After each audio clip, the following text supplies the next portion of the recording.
Assalamualaikum warahmatullahi wabarakatuh. Perkenalkan, nama saya Mahda Aulia dengan NPM 25060202287.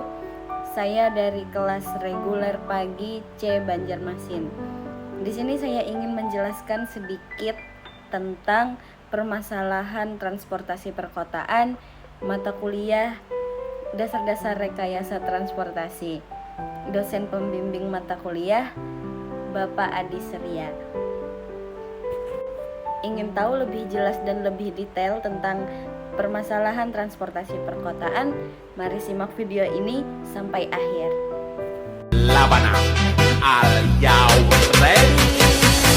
Kicau, kicau, kicau mania. Kicau mania.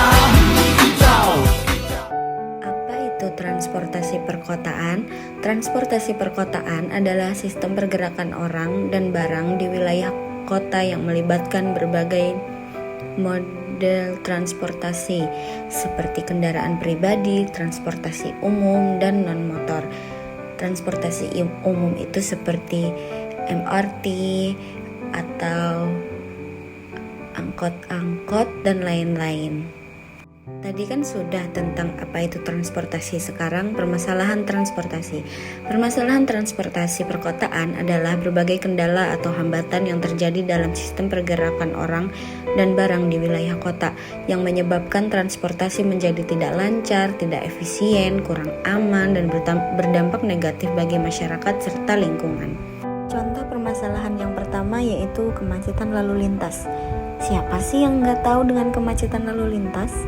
Kondisi ini ketika arus kendaraan di jalan tidak berjalan lancar atau bahkan berhenti karena jumlah kendaraan melebihi kapasitas jalan, dan dampak kemacetan lalu lintas itu bisa membuang-buang waktu, membuang-buang bahan bakar karena ya berhenti lama di jalan.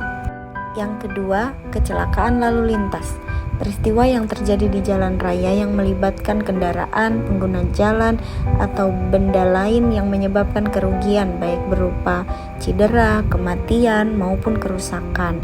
Dan kecelakaan lalu lintas ini sudah lumayan sering kita temukan di jalan-jalan biasanya karena mungkin ada pengendara yang kurang hati-hati atau ada kesalahan dalam kendaraannya yang menyebabkan sesuatu yang tidak kita inginkan.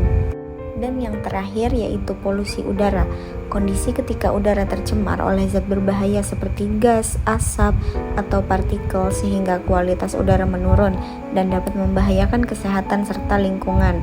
Dan ini nih biasanya sering terjadi berdampak kepada alat pernapasan kita. Dampak dari semua permasalahan tersebut yaitu sebagai berikut. Kualitas hidup menurun.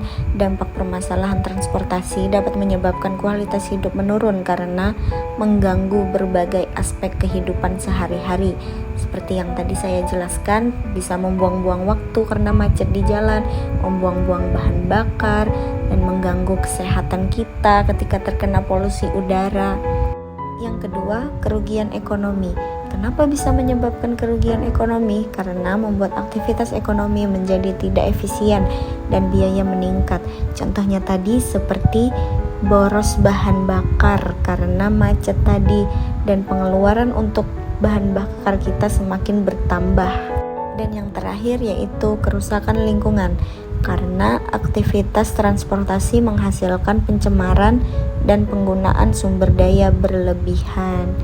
Dan untuk solusi permasalahannya bisa kita lakukan seperti pengembangan transportasi umum, pembatasan kendaraan pribadi, peningkatan infrastruktur, pemanfaatan teknologi, dan edukasi masyarakat.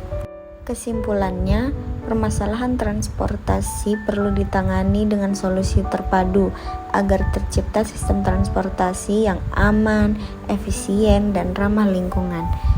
Sekian dari saya, mohon maaf bila ada kekurangan dalam penyampaian presentasi tadi atau kesalahan kata yang saya sampaikan.